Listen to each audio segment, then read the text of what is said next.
పెద్ద నోట్ల రద్దు వివాదం ముదురుతోంది. విపక్షాలతో పాటు మిత్రపక్షాల నుంచి కూడా కేంద్రానికి వ్యతిరేకత ఎదురవుతోంది. ఇప్పటిదాకా ప్రధాని క్యాష్లెస్ ఐడియాను సమర్థించిన ఏపీ సీఎం చంద్రబాబు కూడా కేంద్రం బ్యాంకుల తీరుపై అసహనం వ్యక్తం చేస్తున్నారు. పెద్ద నోట్ల రద్దు పర్యవసానాలపై 5 సీఎంలతో సబ్ కమిటీ వేయాలని నిర్ణయించిన కేంద్రం నేతృత్వం వహించాల్సిందిగా చంద్రబాబును కోరింది. సబ్ కమిటీ విషయమై ఏపీ సీఎంకు కేంద్ర ఆర్థిక మంత్రి అరుణ్ జైట్లీ ఫోన్ చేశారు. అయితే సబ్ కమిటీకి నేతృత్వం వహించే విషయంపై చంద్రబాబు ఏమీ తేల్చలేదు. నోట్లు రద్దై 3 వారాలైనా పరిస్థితి అదుపులోకి రాలేదని ఆవేదన వ్యక్తం చేశారు చంద్రబాబు. కేంద్రం ఆర్బీఐ తీసుకుంటున్న చర్యలు ప్రజలకు ఉపశమనం కలిగించడం లేదని అసంతృప్తి వ్యక్తం చేశారు. రాష్ట్రంలో బ్యాంకర్లు కూడా సహకరించడం లేదని, ప్రజలకు చిన్న నోట్లు అందుబాటులో లేవని మండిపడ్డారు చంద్రబాబు. పెద్ద నోట్ల రద్దుపై బ్యాంకర్లతో సమీక్షించిన చంద్రబాబు సామాన్యుల కష్టాలపై ఆవేదన వ్యక్తం చేశారు. హైదరాబాద్ లాంటి మెట్రో నగరాలున్న రాష్ట్రాలకు 400 కోట్ల 500 రూపాయల నోట్లిచ్చి ఏపీకి 95 కోట్లు ఇవ్వడమేంటని నిలదీశారు. ఏపీ నుంచి పెద్ద ఎత్తున డిపాజిట్లు వస్తున్నా బ్యాంకర్లు మాత్రం అలసత్వం ప్రదర్శిస్తున్నారని ఆగ్రహం వ్యక్తం చేశారు. బ్యాంకర్ల అలసత్వాన్ని సహించేది లేదన్న చంద్రబాబు, మీ నిర్లక్ష్యం కారణంగా మేము నిస్సహాయులుగా మిగిలిపోతున్నామని తీవ్ర స్థాయిలో మండిపడ్డారు. వీలైనంత త్వరగా పరిస్థితులు చక్కదిద్దకపోతే ఎవరిని ఉపేక్షించనని చంద్రబాబు హెచ్చరించారు.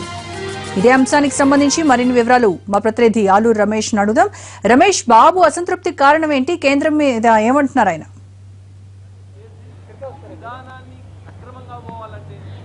నోట్ల రద్దు పరిణామాలపై ఏపీ ప్రభుత్వ తీరు మారుతోంది. ముఖ్యమంత్రి స్వరం కూడా పూర్తిగా మారిపోయిందని మనం చెప్పవచ్చు. ఈరోజు కమాండ్ కంట్రోల్ రూమ్లో అధికారులు, ఆర్బీఐ అధికారులు, బ్యాంకర్లు, ప్రభుత్వ అధికారులతో ముఖ్యమంత్రి ఒక సుదీర్ఘ సమీక్ష నిర్వహించారు. 20 రోజుల తర్వాత రాష్ట్రంలో పరిస్థితి ఎలా ఉంది, తీసుకుంటున్నటువంటి చర్యలు ఏంటి, ముందున్న అంశాలు ఏంటి అనే వాటిపై ముఖ్యమంత్రి సుదీర్ఘంగా రివ్యూ చేశారు. ఈ సందర్భంగా బ్యాంకర్ల తీరుపై ముఖ్యమంత్రి తీవ్ర అసహనం వ్యక్తం చేసినట్టుగా మనకు తెలుస్తోంది. దీనికి పలు కారణాలను కూడా అధికారులు సూచిస్తా ఉన్నారు. 20 రోజుల తర్వాత కూడా రాష్ట్రంలో పరిస్థితి ఏమాత్రం మార్పు రాకపోవడం, సామాన్యులు అదేవిధంగా కష్టాలు పడే అంశంపై ముఖ్యమంత్రి తీవ్ర అసహనాన్ని వ్యక్తం చేసినట్టుగా, అదేవిధంగా బ్యాంకర్లపై ఆగ్రహాన్ని వ్యక్తం చేసినట్టుగా మనకు సమాచారం అందుతోంది. రూపే కార్డులను యాక్టివేట్ చేసే విషయంలో బ్యాంకర్లు అనుకున్నంత వేగంగా పనిచేయడం లేదు అనేది ప్రధాన ఆరోపణగా ఉంది. 79 లక్షల మంది డ్వాక్రా మహిళలు ఉంటే వాళ్ళలో 12 లక్షల మందికి ఇప్పటివరకు బ్యాంక్ అకౌంట్లు ఉన్నాయి. అందులో 10 లక్షల మందికి సంబంధించినటువంటి అకౌంట్లు మాత్రమే యాక్టివేట్ అయి ఉన్నాయి అనేది ఒక ప్రధాన అంశంగా ఉంది. దీన్ని ఎందుకు రూపే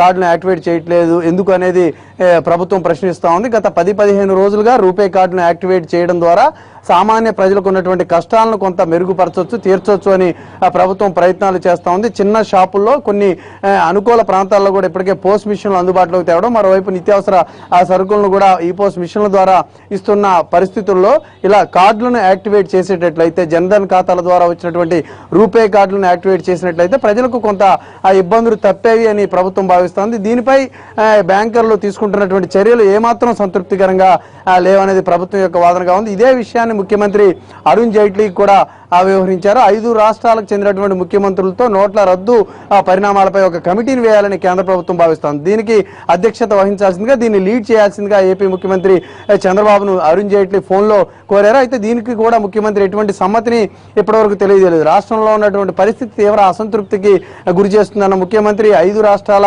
ముఖ్యమంత్రులతో ఏర్పాటు చేసే కమిటీకి సారథ్యం వహించే అంశంపై కూడా తన సమ్మతిని తెలపలేదని తెలుస్తోంది. వీటితో పాటు మరికొన్ని అంశాలు కూడా తెరపైకి వస్తున్నాయి. మెట్రో నగరాలు, హైదరాబాద్ వంటి మెట్రో నగరాలు ఉన్నటువంటి రాష్ట్రాల్లో 400 కోట్ల రూపాయల 500 నోట్లు చలామణిలోకి వస్తే, అందుబాటులోకి వస్తే, ఆంధ్రప్రదేశ్ వంటి వాటి చోట్ల 95 కోట్ల రూపాయల విలువైనటువంటి 500 రూపాయల నోట్లు మాత్రమే రావడం ఏంటనే అంశంపై కూడా కొంత చర్చ జరిగింది. ఇలా అనేక పరిణామాలు ఈరోజు ముఖ్యమంత్రి ఆగ్రహం వ్యక్తం చేయడానికి ఒక కారణంగా చెప్పవచ్చు. మరోవైపు కేంద్ర ప్రభుత్వం 5 రాష్ట్రాల ముఖ్యమంత్రులతో కమిటీ వేసే ఏర్పాటును కూడా పార్టీ నేతలు, అధికార పక్షం నేతలు కొంత రాజకీయ కోణంలో చేస్తున్నారు. 20 రోజుల తర్వాత తమ తప్పిదాలను కప్పిపుచ్చుకునేందుకు, ఈ గండ నుంచి గట్టెక్కేందుకు ఇతర రాష్ట్రాల ముఖ్యమంత్రులను, ఇతర పార్టీలను కూడా ఇందులో ఇన్వాల్వ్ చేసే ప్రయత్నాన్ని కేంద్ర ప్రభుత్వం చేస్తూ ఉంది, ప్రధాని చేస్తూ ఉన్నారనే కొంత అభిప్రాయం కూడా కొంత రాజకీయ పక్షాలు వ్యక్తం చేస్తూ ఉన్నాయి. ఈ రోజు జరిగినటువంటి నిరసన కార్యక్రమాల్లో కూడా కొందరు తెలుగుదేశం పార్టీని టార్గెట్ చేస్తూ మాట్లాడడం కూడా ఈ మొత్తం సీఎం ఆగ్రహానికి ఒక కారణంగా చెప్పవచ్చు. మొత్తంగా చూసుకుంటే